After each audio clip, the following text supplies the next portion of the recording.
This video is sponsored by Ram Ram Group of Companies, co-sponsored by Nature House and Bhaiya Ji Silver Coated Ilaichi. जो पहला प्रश्न है वो काशी को लेके ही है। काशी के लिए एक बात कही जाती है कि काशी जो है वो भगवान शिव के त्रिशूल पे है जी। ऐसा सही है? कहीं पे इसका वर्णन है? जी, वर्णन है। काशी भगवान की सबसे प्रिय नगरी मानी जाती है और भगवान की सारी प्रिय चीजें हैं, जैसे त्रिशूल। त्रिशूल के 3 कंटक होते हैं, तो त्रिकंटक अभी कोई सर्च भी हुआ है, नासा वालों ने किया है। से भगवान के त्रिशूल में 3 कंटक हैं। अच्छा। एक बीच में उठा हुआ है और 2 झुके हुए हैं। तो ऊपर से जैसे इधर जाएंगे तो गोदौलिया पड़ता है और इधर मैदागिन पड़ता है। तो गोदौलिया पे पहले गोदावरी नदी का प्रवाह हुआ करता था और मैदागिन पे मंदाकिनी नदी का प्रवाह हुआ करता था। और जो बाबा वाला क्षेत्र है वो उठा हुआ है। जब भगवान शिव काशी आए तो उन्होंने काशी को 3 खंडों में विभाजित किया, एक ओमकारेश्वर, एक विश्वेश्वर और एक गौरी केदारेश्वर। जो ओमकारेश्वर है वो बाबा का मस्तक माना जाता है, ऊपर का। अच्छा। और जो विश्वेश्वर है वो गले के नीचे कमर तक का हिस्सा माना जाता है। और जो गौरी केदारेश्वर है वो कमर के नीचे तक का हिस्सा माना जाता है। और तीनों लिंगों की मान्यता, पूजन करने की विधि और उनसे प्राप्त फल समान। अच्छा जी यानी हम कुछ ऐसे यूं समझे कि जो हम कहते हैं ज्योतिर्लिंग काशी विश्वनाथ है तो 3 ज्योतिर्लिंग हो गए। जी, तीनों में बाबा समान वास करते हैं। अच्छा। समान रूप में। और काशी में 12 ज्योतिर्लिंग भी है। अच्छा पूरे? जी, पूरे 12 ज्योतिर्लिंग, आपको 12 ज्योतिर्लिंग मिलेंगे काशी में। लेकिन मैं जहां तक लोग एक ही ज्योतिर्लिंग के बारे में जानते ना, हैं। बाबा विश्वनाथ प्रसिद्धि की वजह से ज्यादा लोग जाते हैं।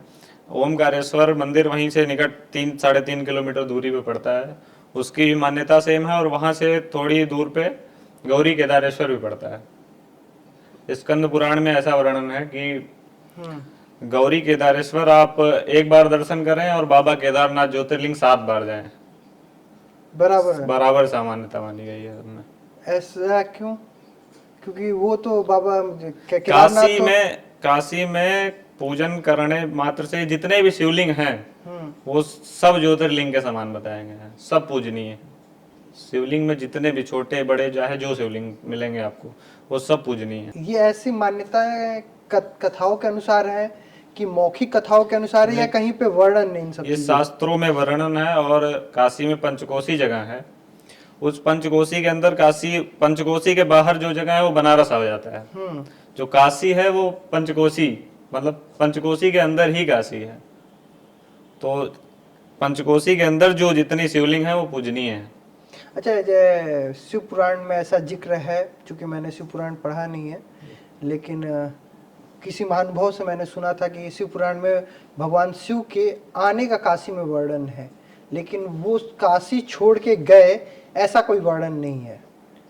मतलब ये जो तथ्य है जो मैं अभी आपसे पूछ रहा हूँ, क्या ये सत्य है? जी, ये बस सत्य कथा है। और जैसे जब बाबा काशी आए तो सब कुछ छोड़ के आए, कैलाश वैलाश सब छोड़ के आए, लेकिन काशी आए तो उनकी प्रिय नगरी है ये।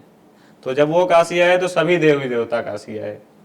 जैसे दुंडीराज गणेश हो गए, हनुमान जी संकट मोचन के रूप में आए, दुर्गा जी दुर्गा कुंड देवी के रूप में आई, तो सभी देवी देवता काशी आ गए। काशी बहुत प्रिय नगरी है। काशी आए बाबा लेकिन यहाँ से गए नहीं कभी, इसीलिए काशी से किसी भी सामान्य को लाने की मान्यता भी नहीं है।